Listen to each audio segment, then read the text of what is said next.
Welcome back, everybody, to the Success Partner Podcast. I'm your host, Daya Naef. And today we have Mike Kennett in the studio. And I'm so excited. We've been talking before the recording about two of my favorite things like construction and process and coaching and leadership. So I guess that's more than two things. It all rolls into one. And Mike's going to share a little bit about his story and show us really how those things feed into each other to make a really successful business. So Mike, just introduce yourself and kind of kick off what we were talking about before. So I'm Mike Kennett. I own a consulting firm, Kennett Consulting Group. And my niche is I help construction companies grow and scale. And we put the financial aspects as well as the leadership and people aspects into play. And we really work at growing and scaling companies responsibly and maximizing their profits through principles, practice, and purpose. And, that's what it's all about. In my career, I worked for a large construction company for over 15 years. And I realized that when the leadership team was strong and that we were all moving in the same direction and we were grounded in our principles, solid financial results followed. And so as I work with my clients nowadays, that's what we focus on, is bringing in those principles, practicing those in our daily lives, and then finding purpose as we grow and we build their team. And we really find that as we do that, these teams become resilient. And, resilience isn't something that is just a myth or luck. It's really momentum. I always tell my clients, momentum isn't luck, it's resilience in motion. And it takes a lot of work, like if you're pushing that flywheel, you got to get it going. And once it stops, it's really hard to get it going again. So we really work at like getting that going and keeping it going so that when, the market turns or something happens, these companies don't fall off. They continue to be strong because they're resilient and they have that momentum. Yeah, there's a lot of things we can't change, in the external environment, but there's so much we can change about being a healthy, vibrant, just like being a healthy, vibrant person, being a healthy, vibrant organization. Oh, awesome. Share us a success story. So I've, as I left corporate America and I started my own firm, I had a past friend who started a construction company reach out to me, and he said, "Hey, I really need your help." And I said, "Okay, let's get started." So we started reviewing his financials. We reviewed, their core values, everything like that. And what we found is that he had a really solid leadership team, but they just needed a little bit of direction. So what we did is we came in and we just started from the ground up, and we worked on getting those leaders aligned. And one of the assessments that I use is called the 6 Types of Working Genius, and it's from Patrick Lencioni. And there's an assessment in there, and it's basically about how work gets done. It's about productivity. It's not a personality test or assessment. It's more of, hey, how do we get work done as a team? And so we had all their leaders take this assessment, and we figured out that we were missing some vital elements in, basically these are all of our God-given talents. We have things like wonder, people that want to change things, inventors that are going to say, hey, I got an idea, I'll change that for you. Then we have those that have discernment, and they're going to, review the idea and say good or bad. And then those that have galvanizing, they're going to come in and rally the troops and say, all right, we're here. We're going to change the world, right? We're going to get this done. Then you have those enablers, and they're like, I'm here. You put me to work. We're here. We're going to get this done. And then you finally have those that have tenacity, and they're going to, make sure that, the I's get dotted, the T's get crossed, and everything gets finished. And so when we did that assessment, we realized that they were missing a few of these things. And so as we've been more intentional in their meetings to cover those gaps, they've really been able to make a change. Then we focused on building them a cash flow forecast and tracking their payables. They were at a point where it was, hey, they needed more funding and they couldn't get it. And so we really focused on just getting those past due receivables collected, getting the payables out there that we knew. We talked about weekly billings and collections. And what do you know? Within 6 months, the cash flow problem was gone, and we'd stacked up a bunch of cash in the bank, and we secured a $1 million line of credit. So, within a few months, we made a huge difference just by changing a few things with, how we set our principles up, how we practice them, and then here's what our goal is. That's awesome. So like in your scenario, it's like the numbers came last. Yeah. And Yeah. yeah, you really Yeah. think, and they could really be an indication, like you said, it's like, well, they need to borrow some money, but they're not bankable at this point or Yeah. investable at this point. And then you have to go back and find out where the leadership gaps were. Yeah. Yeah. Absolutely. Yeah, that's the fun part of it, right? Is the fun part of it isn't, hey, we're going to build you a forecast, because that's anybody can do that, right? The fun part is looking at the team and dissecting, hey, here's where we're a little bit weak in this area, and how do we strengthen that, and how do we build upon that? Because the team is great. I love going to their office. There's such good camaraderie. There's a great feeling in the office, but they were just a little bit misguided on their alignment. So once we got aligned and everybody understood, hey, this is the direction we need to go in, we started chasing better clients. We picked up better work. Our backlog grew. The bank was like, oh my gosh, the stuff you're sending us, we don't get this from any other clients. We were tracking our backlog, and we'd set up a plan for the following year, and we were able to share all this information. And it was all grounded in data. It wasn't just like guesswork of, well, we're hoping we're going to get this job, or we've got maybe this, or we're bidding this. It was like, here's what our backlog is, here's what our business plan is, here's the direction we're going. So solid results. And they're having their best year ever this year. Best year ever. They're going to make huge margins and highest revenue in the history of the company. So super huge success story for them. Yeah, I was going to say, and you're part of that. So when you were building out the leadership team, was it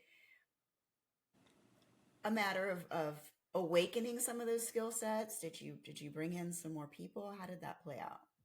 It was awakening some of those skill sets, Okay. right? It was, as we sat in meetings and we realized, like, hey, we have an idea. We can't just go straight from the idea phase to the implementation phase. We need to talk about it and make sure that we're going in the right direction.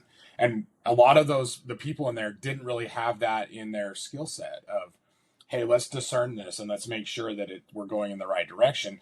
So there was a gap. And so we really just said, hey, as we're going through these meetings, let's not forget the process that we need to go through. Are we really vetting out this idea properly so that it holds water? And so as we did that, better decisions were made, not only when we bid work, but also as we performed that work in the field. And now, as they go forward, as they hire new people, they use the working genius assessment every time to see how this person is going to fit into their group and what role they'll play. So it's been a huge success for them all the way around. Yeah, that's amazing. So how were you actually introduced to the working genius? So I've been a fan of Patrick Lencioni for years. I mean, he's written many books, The Five Dysfunctions of a Team, The Ideal Team Player, many others. And so I was reading one of his books on my phone, and it popped up as I finished that he had a new book out, The Six Types of Working Genius, and I thought, hey, let's read it. So I read it, loved it. It was fantastic. And at the end, it said, "What's your working genius? Here's a link. You can take your assessment." So I took the assessment and I found out what mine was. And then as I did that, I realized there was an opportunity to become a working genius certified facilitator. So I took the course, and now it gives me the ability to share all this with my clients and to help them understand what their working geniuses are or what their working frustrations are, the areas where they're not good at, right? Hmm. So that's how I was introduced to it. And it's been a huge hit with all my clients. That's great, and to find that, and to how do you ever get any, like, someone calls you up, rings you up, says, "Hey, we need a CFO for whatever reason," and then you come in with this leadership principle. Do you ever get any pushback from that? I do, because a lot of people, think that, hey, I just wanted you to come tell me the numbers. All we needed to do is just correct our financial statements. But, when you really look at the business, that's probably not all that they needed, Hmm. right? And sometimes I figure out, like, hey, we're not a good fit. Clients that call and they just want that. It's like, hey, that's probably not who who you need is me. Let's get you somebody that's just, purely a fractional CFO. They're going to come in, they're going to run the numbers, they're going to do that. What I really focus on is, hey, how do we transform your business and how do we take it to the next level? And correcting financial statements or fixing financial issues, that's just a part of the process. It's not the end game, right? That's not the end game of, hey, all right, I fixed the financials. Now you can send them to the bank. My work here is done. It's like, okay, we got this financials fixed, but what about how do we grow your business and how do we make it sustainable? And that's where my resilient team system comes in that I've put together. We've talked about principles, practice, and purpose, and so we really work on being resilient. And once we have that in play, the principles, the practice, and the purpose, then after 6 months, we look at it and go, okay, now we're going to review those principles.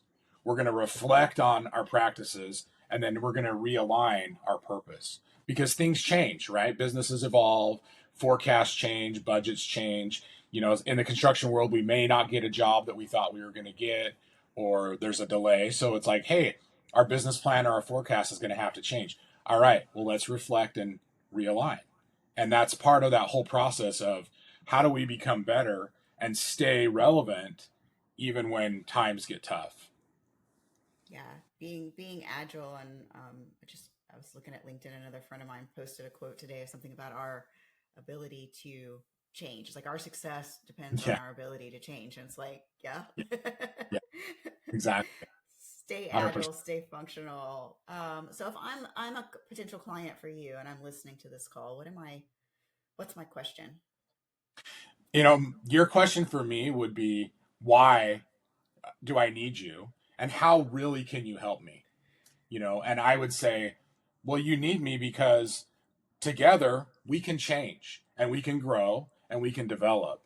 But it's not going to come easy, right? Change is never easy. And there's a lot of people on teams that say, I've done it this way for 20 years and I don't need to change. But that's the beauty of it, right? It's introducing new ideas and new ways to look at it and new thought processes. And when you introduce those and people see results, then they realize, oh, that's why I need Kennett Consulting Group, is because they're different. They're not the same as just, hey, I'm going to call up and get a fractional CFO to come, sit and just fill a chair. No, we're going to be a strategic partner with you, and we're going to help your business grow and scale and maximize profits for 1 year, 3 years, 5 years, hopefully for many years to come. And, we'll stay by your side. And the commitment may not be a 7-year commitment, but hopefully it would be, hey, Mike, we ran into some more issues. Can you come back and help us again? Mm-hmm. Yeah. A long-term relationship, maybe not. Yeah, absolutely. That's what we look for. Long-term relationships, not necessarily, hey, a long-term commitment, Mm-hmm. but let's have a long-term relationship to where we can continue to grow and develop. Great. And you work a lot in construction and then also professional services. What are some I of the do. professional services arenas you like to work in?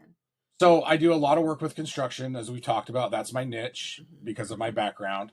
I also have several law firms that are tied to construction. They work in the construction industry as well. Mm-hmm. I help architect firms, because I know that industry and it kind of fits well with what I do and what I know. But with that being said, I've had many people reach out and say, hey, we need help. We need a change, from the gourmet food industry to property management companies to trucking companies. So, anybody that has a need, we will obviously, come in and, do a free consultation and assessment of like, hey, here's what we see. And if it's a good fit for not just me, but the company as well, then, hey, let's look at putting something together that would, benefit not only me as the consultant, but you as the business that needs the help. That's great. So how do people get a hold of you? So you can find me on LinkedIn. I'm there. I also have a website, kennettconsultinggroup.com. And, feel free to email me. My email address is on the website, or I can give it to you. It's mkennett@kennettconsultinggroup.com. And would love to, have a discussion with anybody that feels like, hey, they're looking for some change or something different to help their business as they grow. Thank you, Mike. And for all the listeners out there, this has been another episode of the Success Partner Podcast. I'm your host,